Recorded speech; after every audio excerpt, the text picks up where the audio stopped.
লধুরকা ঝান্ডা হিন্দু হোটেলের পরিচালনায় সম্পূর্ণ বিনামূল্যে চক্ষুছানি পরীক্ষা ও অপারেশন শিবির। লধুরকা ঝান্ডা হিন্দু হোটেলের পরিচালনায় ও রামচন্দ্রপুর শ্রী শ্রী বিজয়কৃষ্ণ আশ্রম রিলিফ সোসাইটির অন্তর্গত নেতাজি আই হসপিটাল রামচন্দ্রপুরের সহযোগিতায় সম্পূর্ণ বিনামূল্যে চক্ষুছানি পরীক্ষা ও অপারেশন শিবিরের আয়োজন করা হলো হুড়া ব্লকের অন্তর্গত লধুরকা ঝান্ডা হিন্দু হোটেল প্রাঙ্গণে। প্রতি বছরের ন্যায় এবছরও নেতাজি সুভাষচন্দ্র বসুর জন্মদিন উপলক্ষে হুড়া ব্লকের অন্তর্গত লধুরকা ঝান্ডা হিন্দু হোটেল প্রাঙ্গণে চক্ষু ছানি পরীক্ষা ও অপারেশন শিবিরের আয়োজন করা হলো।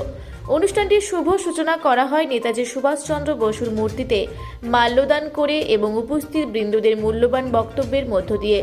জানা যায় এবছর 23 বছরে পদার্পণ করল তাদের এই উদ্যোগ। বিশেষ করে যে সমস্ত মানুষজন আর্থিকভাবে পিছিয়ে রয়েছে, অর্থের অভাবে তারা অপারেশন করাতে পারছেন না, তাদের জন্য এই উদ্যোগ নেওয়া হয়েছে লধুরকা ঝান্ডা হিন্দু হোটেলের পক্ষ থেকে।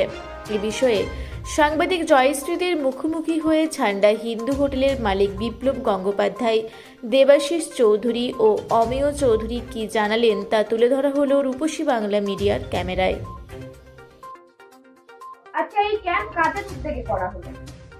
এটা রামচন্দ্রপুর নেতাজি হাই হসপিটালের সহযোগিতায় আর আমাদের পরিচালনায়, আমাদের ঝান্ডা হোটেলের পরিচালনায় এই ক্যাম্পটা মানে আজকে অনুষ্ঠিত হলো। এখানে উপস্থিত তো আমাদের মাননীয় ওড়া ব্লকের বিডিও সাহেব এবং আমাদের থানার ওসিকেও বলা হয়েছে, ওনারা তো এসে পৌঁছাতে পারেননি, পরে আসবেন। ক্যাম্প এখন চলছে, পেশেন্ট আসছে, নাম লেখা চলছে, দেখা চলছে। আশা করি 50-60 জন রোগী চক্ষু অপারেশনের জন্য যোগ্য বলে বিবেচিত হবে। এখনো পর্যন্ত কতজন চক্ষু অপারেশন ক্যাম্পে দেখাতে এসেছে? এখনো পর্যন্ত প্রায় 50 পেরিয়ে গেছে, দেখানো চলছে। 50 জন দেখা প্রায় হয়ে গেছে, আর 12টা পর্যন্ত চলবে। আচ্ছা, 23 বছর পূর্ণ হলো, কি বলবেন এই বিষয়ে? এ বিষয়ে বলবো যে এটার জন্য অবদান রামচন্দ্রপুর আই হসপিটালের। আগে যারা ওইখানে হসপিটালে ছিলেন তারা সিনিয়র রিটায়ার করে গেছেন, এখন রাজেশ দা আছেন, আর পাপা দা আছেন, রানা দা আছেন। এনাদের সহযোগিতা এখনো চলছে।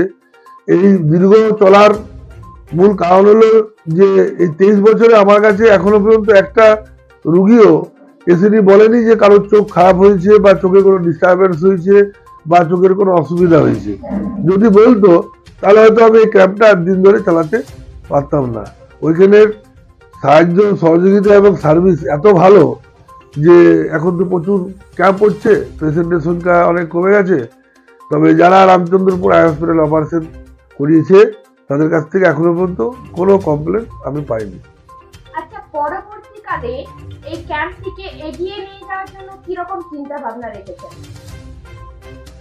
পরবর্তীকালে এই ক্যাম্পটিকে আমরা আরও বড় আকারে, আরও সুদূর এলাকায় ছড়িয়ে দিতে চাই, যেন আরও প্রত্যন্ত গ্রামের রোগীরা এখানে এসে পৌঁছাতে পারে এবং বিনামূল্যে এই ক্যাম্পের পরিষেবা নিতে পারে। ক্যাম্পের পাশাপাশি মানে এই চক্ষু শিবিরের পাশাপাশি আরো কিছু চিন্তা ভাবনা রয়েছে কি আপনাদের? হ্যাঁ, চক্ষু শিবিরের পাশাপাশি আমাদের এই ঝান্ডা হোটেল কর্তৃপক্ষ থেকে আমাদের চিন্তা ভাবনা চলছে যে আমরা বিভিন্ন বিভাগের ডাক্তার এখানে নিয়ে আসব, যাতে আমাদের প্রত্যন্ত গ্রামের রোগীরা সে পরিষেবা পায়, উন্নত মানের চিকিৎসা এবং মরণোত্তর দেহদান, যেটা আমাদের অনেক দিনের স্বপ্ন, বা চক্ষুদান।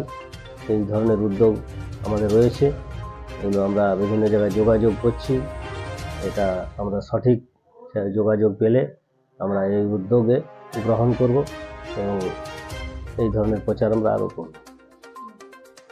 এই যে চক্ষু ছানি পরীক্ষা ও অপারেশন 23 বছর পূর্ণ হলো, আপনাদের কি বলবেন এই বিষয়ে? দেখুন, ব্যাপারটা আমরা ছোট থেকেই ক্লাবে নানা রকম সামাজিকমূলক কাজ করে থাকি। গত 23 বছর ধরে যেটা করে আসছি আমরা, সেটা আপনার নেতাজি ক্লাব লধুরকার থেকে করেছি, ডিরোজিও স্কুল থেকে করেছি। আমাদের একটা প্রাইভেট স্কুল আছে, ডিরোজিও ইয়ং বেঙ্গল স্কুল, সেই স্কুল থেকেও আমরা এই আই ক্যাম্পটা করেছি।